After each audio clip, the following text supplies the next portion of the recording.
ఉద్యోగాలు ఇవ్వడం. వాళ్ళు 10 ఏళ్ళు బీఆర్ఎస్ అధికారంలో ఉండి 50,000 మించకుంటే మేము కేవలం 15 మాసాల్లో 80,000కు పైగా ఉద్యోగాలు ఇచ్చిన తీరు, ఆ తీరును హర్షించిన ప్రజలు ఇవాళ మాకు పట్టం కట్టారని చెప్పక తప్పదు. ఉచిత బస్సు మొదలుకొని ఇవాళ పేద ప్రజలకి అందుతున్నటువంటి ఫైన్ క్వాలిటీ సన్నబియ్యం, ఇందిరం ఇల్లు, పేదవాడి జీవితంతో ముడివేసుకున్నటువంటి రేషన్ కార్డులు, రైతు భరోసా, రైతు రుణమాఫీ, ఏ ఇతర రాష్ట్రంలో లేనటువంటి సంక్షేమాన్ని రేవంత్ రెడ్డి గారి ప్రభుత్వం ఇవ్వగలిగింది. కాబట్టి ఇవాళ ప్రజల యొక్క సంతోషాన్ని సర్పంచ్ ఎన్నికల ద్వారా ప్రకటింపజేశారనేది వాస్తవం. ఇవాళ జూబ్లీస్ ఎన్నికలప్పుడు కేటీఆర్ పదే పదే ఇది రెఫరెండం అన్నారు. ఏమైంది? ప్రజలు ఇచ్చిన రెఫరెండం.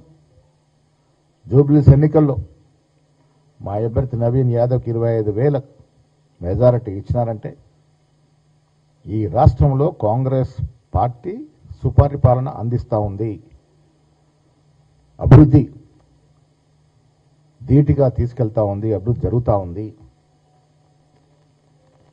ప్రజలు సంతృప్తిగా ఉన్నారు కాబట్టి ఇవాళ గ్రామ పంచాయతీ ఎన్నికల్లో కాంగ్రెస్ మద్దతుదారులకి పట్టం కట్టడం జరిగింది. చాలా చోట్ల బీజేపీ, బీఆర్ఎస్ ఒకటై పోటీ చేసే ప్రయత్నం చేశాయి.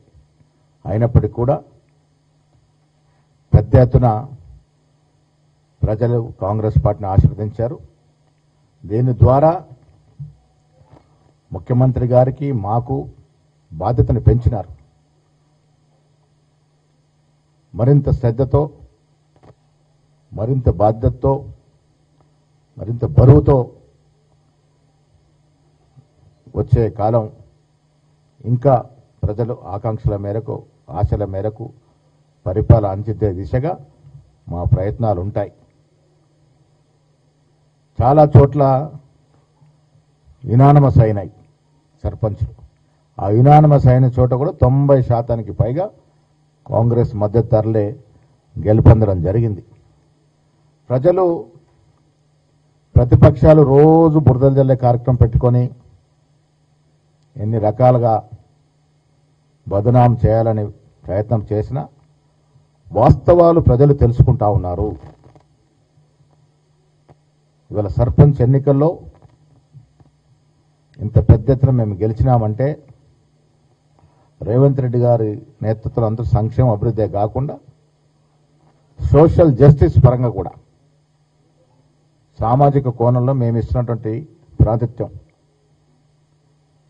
బీసీ రిజర్వేషన్ కోసం 2 చట్టాలు, తర్వాత ఆర్డినెన్స్, ఢిల్లీలో ధర్నాలు, మా పీసీసీ కమిటీ వేస్తే దాదాపు 70% ఎస్సీ, ఎస్టీ, బీసీ, మైనార్టీ వర్గాలకి అవకాశాలు ఇవ్వడం, మొన్న డీసీసీలో కూడా డీసీ అధ్యక్ష నియామకాల్లో కూడా దాదాపు 80% ఎస్సీ, ఎస్టీ, బీసీ, మైనార్టీకి అవకాశం ఇవ్వడం.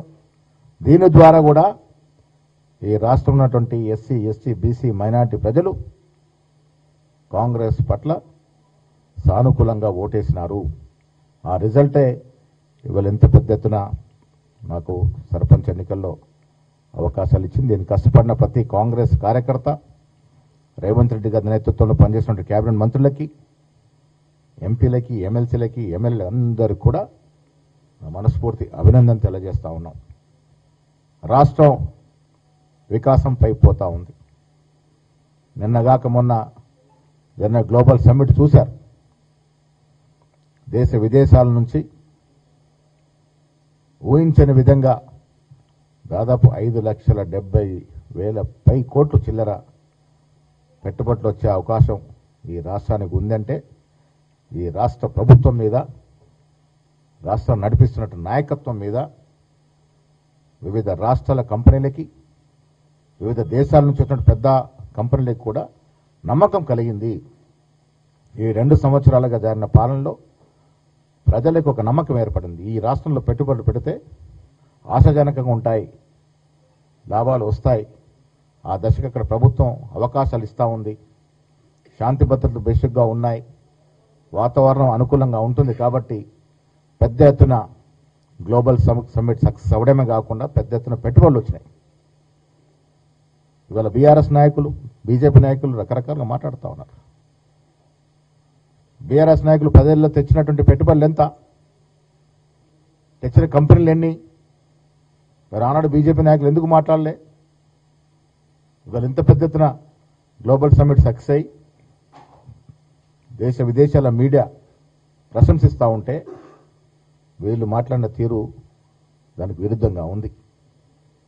ఇలా సర్పంచ్ ఎన్నికల్లో ఇంత పెద్ద ఎత్తున విజయానికి సహకరించిన ప్రజలందరికీ విజ్ఞప్తి, 2వ దశ 3వ దశ ఎన్నికల్లో కూడా ప్రజలు ఇదే రకంగా సహకారం చేయాలి. కాంగ్రెస్ పార్టీకి మీరెంత మద్దతు ఇస్తే అంత బాధ్యత మాది పెరుగుతుంది, అంతే బాధ్యతగా మేము పనిచేస్తాము, మా ప్రభుత్వం పనిచేస్తుంది. రేవంత్ రెడ్డి గారి నేతృత్వంలో ప్రజల ఆకాంక్షల మేరకు, ఆశయాల మేరకు ఒకవైపు అభివృద్ధి, ఒకవైపు సంక్షేమం ఇచ్చుకు ముందుకు పోతాము. ఇదో ఘనమైన విజయం, ఇది కార్యకర్తల విజయం. కాంగ్రెస్ పార్టీ పట్ల ప్రజలకు ఉన్నటువంటి ప్రేమ, సంతృప్తిని ఈ ఎన్నిక ద్వారా వ్యక్తపరిచినారు. అంతే బాధ్యతతో ముఖ్యమంత్రి గారు, మంత్రులంతా సమన్వయంతో ముందుకెళ్లి ఈ రాష్ట్రం యావత్ దేశం గర్వించదగ్గ విధంగా హైదరాబాద్ నగరం 4వ సిటీ కారణంగా ప్రపంచ నగరాల్లో ఒక మేటి నగరంగా తీర్చేందుకు మా ప్రయత్నం ఉంటుంది. ఈ దశగా మా ప్రయత్నం సాగుతుంది. ఇంకో విషయం, ఓటు చోరీ విషయంలో రాష్ట్ర వ్యాప్తంగా ఎన్నికలు ఉన్నప్పటికీ కూడా అంతకుముందు మా జిల్లా కాంగ్రెస్ కమిటీ అధ్యక్షుల యొక్క ఎన్నిక ప్రక్రియ జరిగినప్పటికీ కూడా కష్టపడి దాదాపు 10 నుంచి 12 లక్షల మధ్యన ఓటు చోరీ మీద సంతకాలను సేకరణ జరిగింది. ఆ ట్రక్కులు ఢిల్లీ చేరుకున్నాయి. ఈ సాయంత్రానికి ఇందిరాభవన్ ఏఎస్ హెడ్ క్వార్టర్స్కి చేరుకుంటా ఉన్నాయి. 14వ తేదీన ముఖ్యమంత్రితో సహా యావత్ కేబినెట్ మంత్రులు, మా మెజారిటీ ఎమ్మెల్యేలు, ఎంపీలు, ఎమ్మెల్సీలు అందరూ కూడా రామ్లీలా మైదానంలో జరిగే మహాధర్నాలో పాల్గొంటా ఉన్నారు. పాల్గొనాల్సిందిగా నేను విజ్ఞప్తి చేస్తా ఉన్నాను.